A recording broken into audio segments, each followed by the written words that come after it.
നമസ്കാരം, എല്ലാവർക്കും ഇലക്ട്രോണിക്സ് പഠനം മലയാളത്തിൽ 4ാമത്തെ ക്ലാസ്സിലോട്ട് സ്വാഗതം. ഇന്ന് ഈ ക്ലാസ്സിൽ നമ്മൾ പഠിക്കാൻ പോകുന്നത് ഡയോഡുകളെ കുറിച്ചാണ്. നമ്മൾ നേരത്തെ ക്ലാസ്സിൽ റെസിസ്റ്റർ, കപ്പാസിറ്റർ, ഇൻഡക്ടർ എന്നീ 3 പാസീവ് കോമ്പൗണ്ടുകളെ കുറിച്ച് പഠിച്ചു. ഇനി നമുക്ക് ആക്റ്റീവ് കോമ്പൗണ്ടുകളെ കുറിച്ച് പഠിക്കാം.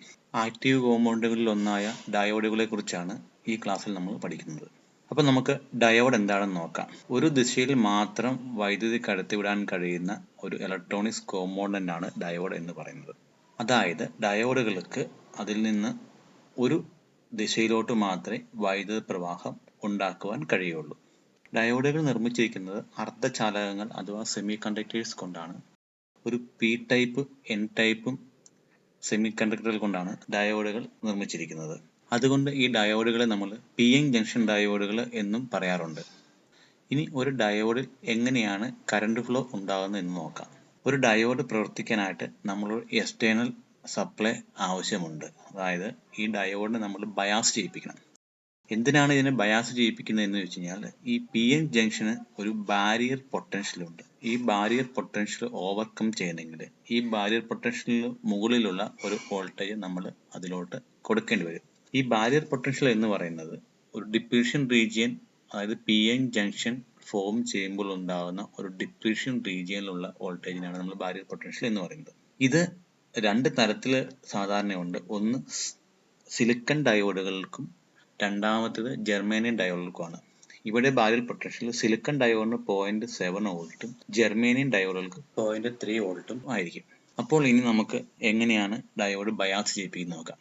ചിത്രത്തിൽ കാണുന്നത് ഒരു ഡയോഡിനെ ഒരു ബാറ്ററിയായി കണക്ട് ചെയ്ത് അതിന് ഫോർവേഡ് ബയാസ് ചെയ്യിപ്പിക്കുന്ന രീതിയാണ്. അതായത് ഒരു കറണ്ട് ഫ്ലോ ഉണ്ടാകാൻ പാകത്തിന് ഒരു ബാറ്ററിയിൽ കണക്ട് ചെയ്യുന്ന മെത്തേഡിനെയാണ് നമ്മൾ ഫോർവേഡ് ബയാസ് എന്ന് പറയുന്നത്. അതിനായിട്ട് നമ്മൾ ഒരു ഡയോഡിന്റെ പോസിറ്റീവ് ബാറ്ററിയുടെ പോസിറ്റീവ് ആയിട്ടും ഡയോഡിന്റെ നെഗറ്റീവ് ബാറ്ററിയുടെ നെഗറ്റീവ് ആയിട്ടും കണക്ട് ചെയ്താൽ മാത്രമേ അതിലൂടെ ഒരു കറണ്ട് ഫ്ലോ ഉണ്ടാവുകയുള്ളൂ. ഇതിനെയാണ് നമ്മൾ ഫോർവേഡ് ബയാസിംഗ് എന്ന് പറയുന്നത്. ഇനി ഈ ഫോർവേഡ് ബയാസിംഗ് കൃത്യമായിട്ട് വർക്ക് ചെയ്യുന്നുണ്ടോ എന്ന് അറിയാനായിട്ട് നമുക്ക് ഇതൊരു ബൾബുമായിട്ട് കണക്ട് ചെയ്ത് നോക്കാം. അതായത് ഫോർവേഡ് ബയാസിൽ കണക്ട് ചെയ്തിരിക്കുന്ന ഡയോഡ് സർക്യൂട്ടിലോട്ട് സീരീസ് ആയിട്ട് നമ്മൾ ഒരു ചിത്രത്തിൽ കാണുന്ന പോലെ ഒരു ബൾബ് കൂടി ആഡ് ചെയ്യാൻ നമുക്ക് ആ ബൾബ് പ്രകാശിക്കുന്നതായിട്ട് കാണാം. അത് ഒരു കാര്യം ഇവിടെ ശ്രദ്ധിക്കേണ്ടത്, നമ്മൾ കണക്ട് ചെയ്തിരിക്കുന്ന ബാറ്ററി ബൾബ് കത്താൻ പാകത്തിന് പവർ കൊടുക്കാൻ കഴിവുള്ളതായിരിക്കണം. ചിത്രത്തിൽ കാണിക്കുന്ന പോലെ കൊടുത്തു കഴിഞ്ഞാൽ ഡയോഡ് ഫോർവേഡ് ബയാസിലാകുകയും ബൾബിലൂടെ ഒരു കറണ്ട് ഒഴുകി ഈ സർക്യൂട്ട് പൂർത്തിയാകുകയും നമുക്ക് ബൾബ് പ്രകാശിക്കുന്നതായിട്ടും കാണാം. അതായത് ആനോഡ് വഴി കാഥോഡിലോട്ട് ഒരു കറണ്ട് ഫ്ലോ ഉണ്ടാക്കി അത് ബൾബിലൂടെ കയറി ബാറ്ററിയുടെ നെഗറ്റീവിൽ വന്ന് സർക്യൂട്ട് കംപ്ലീറ്റ് ആകുകയും ബൾബ് പ്രകാശിപ്പിക്കുകയും ചെയ്യുന്നു. ഇതാണ് ഫോർവേഡ് ബയാസിലൂടെ നമ്മൾ ഒരു ഡയോഡിനെ പ്രവർത്തിപ്പിച്ചിട്ട് ബൾബിനെ പ്രകാശിപ്പിക്കുന്നത്. ചിത്രത്തിൽ ആരോ ഇട്ട് കാണിച്ചിരിക്കുന്നത് ഇതിന്റെ കറണ്ട് ഫ്ലോയുടെ ഡയറക്ഷനാണ്. അതായത് ആനോഡിൽ നിന്നും കാഥോഡിലോട്ടാണ് എന്തൊഴുകുന്നത്, ഇവിടെ കറണ്ട് ഫ്ലോ ഉണ്ടാകുന്നത്. ഇനി നമുക്ക് എന്താണ് റിവേഴ്സ് ബയാസ് എന്ന് നോക്കാം. റിവേഴ്സ് ബയാസിലൂടെ ഒരു ഡയോഡിന് കറണ്ട് ഫ്ലോ അനുവദിക്കാൻ കഴിയുകയില്ല. അതായത് റിവേഴ്സ് ബയാസിൽ കണക്ട് ചെയ്തിരിക്കുന്ന ഡയോഡിലൂടെ ഒരു കറണ്ട് ഫ്ലോ ഉണ്ടാകുകയില്ല. ഇനി ഒരു ഡയോഡ് റിവേഴ്സ് ബയാസിൽ കണക്ട് ചെയ്യുന്നത് ആനോഡ് നെഗറ്റീവിലോട്ടും കാഥോഡ് ബാറ്ററിയുടെ പോസിറ്റീവിലോട്ടും കണക്ട് ചെയ്താൽ അതൊരു റിവേഴ്സ് ബയാസ്ഡ് ഡയോഡ് ആവും. അതിലൂടെ ഒരു കറണ്ട് ഫ്ലോ ഉണ്ടാകുകയില്ല. അപ്പോൾ നമ്മൾ നേരത്തെ ചിത്രത്തിൽ കാണിച്ചിരിക്കുന്ന ബാറ്ററിനെ റിവേഴ്സ് കണക്ട് ചെയ്ത് കഴിഞ്ഞാൽ ആനോഡ് നെഗറ്റീവായും കാഥോഡ് പോസിറ്റീവായിട്ടും കണക്ട് ആകുകയും ഡയോഡ് റിവേഴ്സ് ബയാസിൽ പോവുകയും ചെയ്യും. ഇനി നമുക്ക് ഇത് ടെസ്റ്റ് ചെയ്യാനായിട്ട് ബൾബ് കാഥോഡിന് സീരീസ് ആയിട്ട് കണക്ട് ചെയ്ത് കഴിഞ്ഞാൽ നമുക്ക് കാണാം ഈ ബൾബ് പ്രകാശിക്കാത്തതായിട്ട് കാണാം. അതായത് ഡയോഡിലൂടെ റിവേഴ്സ് ബയാസ് മൂലം കറണ്ട് ഫ്ലോ ഉണ്ടാകാത്തതുകൊണ്ട് ഈ സർക്യൂട്ട് കംപ്ലീറ്റ് ആകുകയില്ല. അതുമൂലം ബൾബിന് പ്രകാശിക്കാൻ കഴിയുകയില്ല.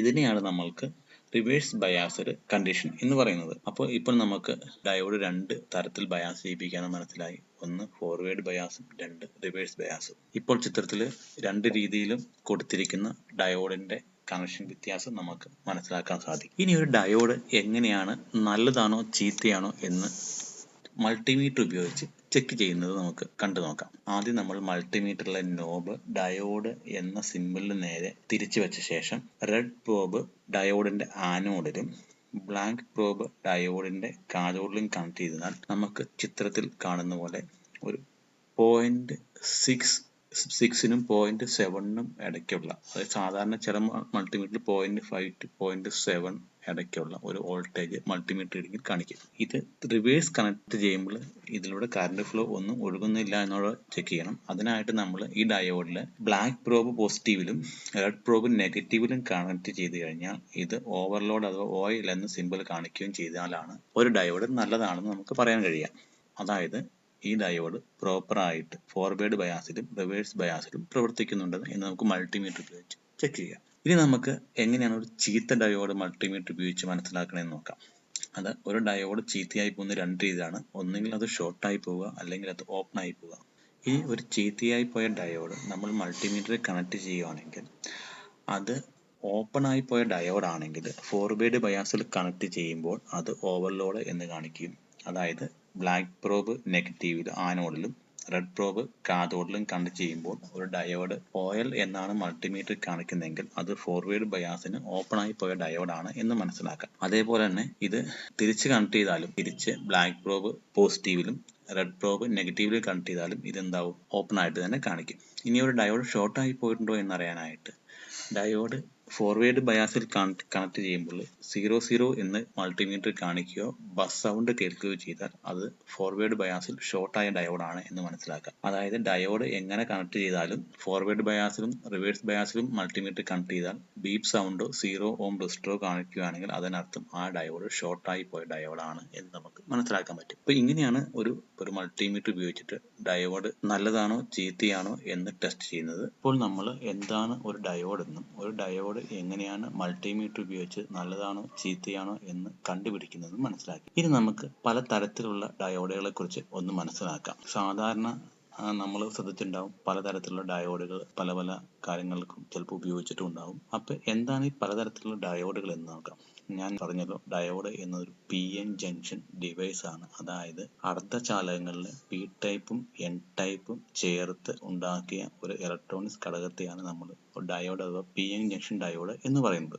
ഡയോഡ് പല തരത്തിൽ ക്ലാസിഫൈ ചെയ്തിട്ടുണ്ട്. അത് പല പല ഉപയോഗങ്ങൾക്കായിട്ടുള്ള ഡയോഡുകളുണ്ട്. അവ എന്തൊക്കെയാണെന്ന് ആദ്യമേ നമുക്കൊന്ന് പഠിച്ചു നോക്കാം. അപ്പോൾ ആദ്യം ഞാനിവിടെ പറയാൻ പോകുന്നത് നമ്മൾ വളരെ കോമൺ ആയിട്ട് ഉപയോഗിക്കുന്ന ഡയോഡുകളാണ്. അതായത് നമ്മൾ കേട്ടിട്ടുണ്ടാവും സാധാ ഡയോഡുകൾ, സെനർ ഡയോഡുകൾ, LED, അങ്ങനെ പല പല ഡയോഡുകളുണ്ട്. അതുകൂടാതെ ഇപ്പൊ ചിത്രത്തിൽ നമ്മൾ വളരെ കോമൺ ആയിട്ട് ഉപയോഗിക്കുന്ന കുറച്ച് ഡയോഡുകളുടെ പേരും അവയുടെ സിമ്പിളുമാണ് കൊടുത്തിരിക്കുന്നത്. ഇതുകൂടാതെ ഇനിയും വളരെയധികം ഡയോഡുകളുണ്ട്. അവയൊക്കെ വളരെ റെയർ ആയിട്ടാണ് സാധാരണ സർക്യൂട്ടിൽ ഉപയോഗിക്കുന്നുള്ളൂ. കൂടുതലും ഭയങ്കര അഡ്വാൻസ് ആയിട്ട് ഇലക്ട്രോണിക്സ് ഡിസൈനിലും കാര്യങ്ങളിലൊക്കെയാണ് ഉപയോഗിക്കുന്നത്. അവയെക്കുറിച്ച് ഞാനിതിൽ പ്രതിപാദിച്ചിട്ടില്ല. എങ്കിലും കുറച്ച് ഡയോഡുകൾ നിങ്ങൾക്ക് പരിചയമുള്ളതായിരിക്കും. എങ്കിലും നിങ്ങൾക്ക് പരിചയമില്ലാത്ത ഡയോഡുകളും ചിലപ്പോൾ ഇതിൽ കണ്ടേക്കാം. ചിലപ്പോൾ ഇതിൽ നിങ്ങൾക്ക് പരിചയമുള്ള ഡയോഡുകൾ ഞാനിതിൽ ചിലപ്പോൾ മെൻഷൻ ചെയ്തിട്ടുണ്ടാവില്ല. നമുക്ക് ആദ്യം വളരെ പരിചിതമുള്ള ഡയോഡുകളായ സിഗ്നൽ ഡയോഡുകളും സെനർ ഡയോഡുകളും ലൈറ്റ് എമിറ്റിംഗ് ഡയോഡുകളെ കുറിച്ചും പഠിക്കാം. വെറുതെ നമ്മളൊരു ഡയോഡ് എന്ന് പറഞ്ഞാൽ അത് രണ്ട് രീതിയിൽ സാധാരണ വരാറുണ്ട്. സ്മോൾ സിഗ്നൽ ഡയോഡുകളും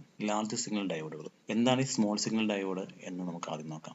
ഒരു സ്മോൾ സിഗ്നൽ ഡയോഡ് എന്ന് പറയുന്നത് അനുപാതമില്ലാത്ത സ്വഭാവ സവിശേഷതകൾ, പ്രധാനമായും ഉയർന്ന ഫ്രീക്വൻസിയിലും വളരെ കുറഞ്ഞ വൈദ്യുത പ്രവാഹ സർക്യൂട്ടുകളിൽ ഉപയോഗിക്കുന്ന ഡയോഡുകളെയാണ് സ്മോൾ സിഗ്നൽ ഡയോഡ് എന്ന് പറയുന്നത്. അതിന്റെ പേര് കേൾക്കുമ്പോൾ തന്നെ നമുക്ക് മനസ്സിലാവും വളരെ ചെറിയ സിഗ്നലുകളായിരിക്കും ഇത് കൈകാര്യം ചെയ്യുന്നത് എന്ന്. അതായത് എല്ലാ ഡയോഡുകളുടെയും ക്യാരക്ടറിസ്റ്റിക്സ് എന്ന് പറയുന്നത് ലീനിയർ ആയിരിക്കില്ല. അനുപാതമില്ലാത്ത സ്വഭാവ സവിശേഷതകൾ എന്ന് പറയുന്നത് അതുകൊണ്ടാണ്. അപ്പോൾ ഈ സ്മോൾ സിഗ്നൽ ഡയോഡുകൾ എപ്പോഴും വളരെ കുറഞ്ഞ വോൾട്ടേജും കറണ്ടും അതുപോലെ തന്നെ അത് പ്രവർത്തിക്കുന്ന ഫ്രീക്വൻസി എന്നത് വളരെ ഉയർന്നതുമായിരിക്കും. അപ്പോൾ പ്രധാനമായും നമ്മൾ ഉപയോഗിക്കുന്നത് RF സർക്യൂട്ടുകളിലാണ്. ചിലപ്പോൾ നിങ്ങൾ കണ്ടിട്ടുണ്ടാവും റേഡിയോയിലും ടെലിവിഷനിലും ഓഡിയോ ഡിറ്റക്ട് ചെയ്യാനായിട്ട് നമ്മൾ ഈ ഡയോഡുകൾ ഉപയോഗിക്കുന്നുണ്ട്. അത്തരം ഡയോഡുകളെല്ലാം തന്നെ സ്മോൾ സിഗ്നൽ ഡയോഡുകളാണ്. അതുകൂടാതെ വളരെ ചെറിയ വോൾട്ടേജ് കൈകാര്യം ചെയ്യുന്ന സർക്യൂട്ടുകളിൽ നമ്മൾ സ്മോൾ സിഗ്നൽ ഡയോഡ് ഉപയോഗിക്കാറുണ്ട്.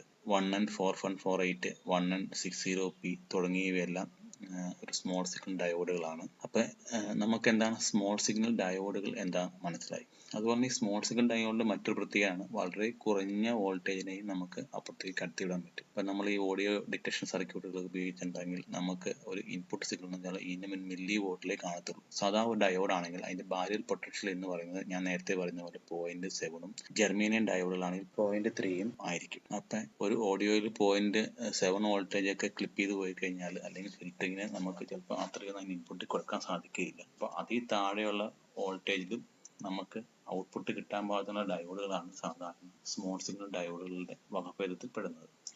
അപ്പം ഇനി നമുക്ക് എന്താണ് ലാർജ് സിഗ്നൽ ഡയോഡുകൾ എന്ന് നോക്കാം. അപ്പോൾ നമ്മൾ ആദ്യമേ കേട്ടതുപോലെ തന്നെ ലാർജ് സിഗ്നൽ എന്ന ഡയോഡിന്റെ പേര് പോലെ തന്നെ ഇതിന് വളരെ ഉയർന്ന സിഗ്നലുകളെ കൈകാര്യം ചെയ്യാനുള്ള ശേഷി ഉണ്ടാവും. അതായത് ഇത് പ്രവർത്തിക്കുന്ന വോൾട്ടേജും കറണ്ടും താരതമ്യേന സ്മോൾ സിഗ്നൽ ഡയോഡിനേക്കാളും ഉയർന്നതായിരിക്കും. ഇതിന്റെ മറ്റൊരു പ്രത്യേകത എന്ന് വെച്ച് കഴിഞ്ഞാൽ ഇതിന്റെ ഫോർവേഡ് ബയാസിലുണ്ടാകുന്ന ഡിപ്ലീഷൻ വോൾട്ടേജും താരതമ്യേന കൂടുതലായിരിക്കും. അതായത് ഇത് 0.7 അല്ലെങ്കിൽ 0.4 to 0.7, 0.8 വോൾട്ട് തുടങ്ങിയ ബാരിയർ പൊട്ടൻഷ്യൽ ആയിരിക്കും സാധാരണ ഈ ഡയോഡുകൾക്ക് ഉണ്ടാകുക. അതുപോലെ തന്നെ ഇതിന്റെ റിവേഴ്സ് ബ്ലോക്കിംഗ് വോൾട്ടേജ് വളരെ കൂടുതലായിരിക്കും. റിവേഴ്സ് ബ്ലോക്കിംഗ് വോൾട്ടേജ് എന്ന് പറഞ്ഞാൽ ഒരു ഡയോഡ് റിവേഴ്സ് ബയാസിൽ കണക്ട് ചെയ്യുമ്പോൾ ആ ബാറ്ററിയുടെ അത്രയും വോൾട്ടേജ് അതിന്റെ റിവേഴ്സ് ആയിട്ട് നമ്മൾ അപ്ലൈ ചെയ്യുകയാണ്. അങ്ങനത്തെ കേസിൽ ഈ ഡയോഡ് ചീത്തയായി പോകാൻ പാടില്ല. അപ്പോൾ ഇതിന് റിവേഴ്സ് ബയാസിൽ കണക്ട് ചെയ്യുമ്പോൾ അതിന് താങ്ങാൻ പറ്റുന്ന വോൾട്ടേജുകളുടെ അളവ് അതേപോലെ തന്നെ കൂടുതലായിരിക്കും. അതായത് നമ്മൾ സാധാരണ രീതിയിൽ റിവേഴ്സ് ബയാസിൽ കണക്ട് ചെയ്യുമ്പോൾ ഡയോഡുകൾ കറണ്ട് കടത്തിവിടില്ല എന്ന് പറഞ്ഞെങ്കിലും വളരെ ചെറിയ അളവിൽ മൈക്രോ ആംപിയർ റേഞ്ചിൽ സാധാരണ ഡയോഡുകളെല്ലാം ഒരു റിവേഴ്സ് കറണ്ടിനെ അനുവദിക്കാറുണ്ട്. ഇതിനെ നമ്മൾ റിവേഴ്സ് ലീക്കേജ് കറണ്ട് എന്നാണ് പറയുന്നത്. അപ്പോൾ ഈ റിവേഴ്സ് ലീക്കേജ് കറണ്ട് നമ്മൾ അപ്ലൈ ചെയ്തിരിക്കുന്ന വോൾട്ടേജ് കൂടുന്നതിനനുസരിച്ച് ഈ ലീക്കേജിന്റെ അളവും കൂടുതലായിരിക്കും. അപ്പോൾ അതിന് താങ്ങാൻ പറ്റുന്ന റിവേഴ്സ് ലീക്കേജ് കറണ്ട് കൂടുതലായി കഴിഞ്ഞാൽ ഈ ഡയോഡ് ചീത്തയായി പോകും. അപ്പോൾ ഇതാണ് ഒരു ലാർജ് സിഗ്നൽ ഡയോഡ് എന്ന് പറയുന്നത്. പിന്നെ ഇതിന്റെ മറ്റൊരു പ്രത്യേകതയാണ് ഇത് എപ്പോഴും വളരെ കുറഞ്ഞ ഫ്രീക്വൻസിയിലായിരിക്കും പ്രവർത്തിക്കുക. അതായത് സ്മോൾ സിഗ്നൽ ഡയോഡുകൾ ഭയങ്കര ഉയർന്ന ഫ്രീക്വൻസിയിലാണ് പ്രവർത്തിക്കുന്നത്. ഇത് സാധാരണ DC-യും അതേപോലെ തന്നെ വളരെ കുറഞ്ഞ ഫ്രീക്വൻസികളിലാണ് പ്രവർത്തിക്കുന്നത്. സാധാരണ നമ്മൾ ശ്രദ്ധിച്ചാൽ അറിയാം, റെക്ടിഫയറിന് യൂസ് ചെയ്യുന്ന ഡയോഡുകളെല്ലാം 50 ഹെർട്സിലും 60 ഹെർട്സിലൊക്കെയാണ് വർക്ക് ചെയ്യുന്നത്. അപ്പോൾ അത്തരം സർക്യൂട്ടുകൾ ആണ് സാധാരണ, അല്ല അത്തരം ഫ്രീക്വൻസികളിലാണ് സാധാരണ ലാർജ് സിഗ്നൽ ഡയോഡുകൾ ഉപയോഗിക്കുന്നത്. ഇതിന്റെ ഒരു കോമൺ ആയിട്ടുള്ള ഉപയോഗമാണ് റെക്ടിഫയർ, അതായത് AC to DC കൺവേർഷൻ ഉപയോഗിക്കുക. അപ്പോൾ ഈ ഡയോഡുകൾക്ക് ഉദാഹരണമാണ് 1N4007, 1N5402. ഇതിന്റെയൊക്കെ മെയിൻ വ്യത്യാസം ഇത് കൈകാര്യം ചെയ്യുന്ന കറണ്ടിന്റെ അളവ് വ്യത്യാസമുണ്ടായിരിക്കും. അപ്പോൾ നമ്മൾ എന്താണ് ലാർജ് സിഗ്നൽ ഡയോഡ് എന്ന് പഠിച്ചു. ഇനി നമുക്ക് വളരെ കുറച്ച് പേർക്കെങ്കിലും സുപരിചിതമായ ഒരു ഡയോഡാണ് സെനർ ഡയോഡ്. അപ്പോൾ സെനർ ഡയോഡ് എന്താണെന്ന് ഇനി നമുക്ക് പഠിക്കാം.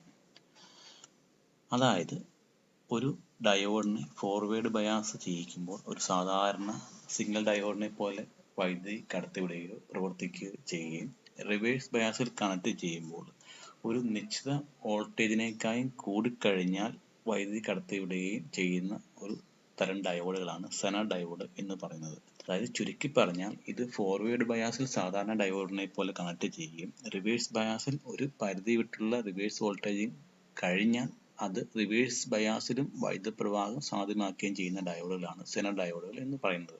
ഇതിന് റിവേഴ്സ് ബയാസിന് ഒരു പ്രത്യേക വോൾട്ടേജ് ലെവൽ ഉണ്ടായിരിക്കുകയും ആ വോൾട്ടേജ് ലെവൽ കൂടിക്കഴിഞ്ഞാൽ അതിലൂടെ സാധാരണ ഡയോഡുകൾ ഒഴുകുന്ന പോലെയുള്ള റിവേഴ്സ് കറണ്ട് ഉണ്ടാകുകയും ചെയ്യും. അത് ലീക്കേജ് കറണ്ട് ആയിരിക്കുകയില്ല, പകരം റിവേഴ്സ് സെനർ കറണ്ട് ആയിരിക്കും.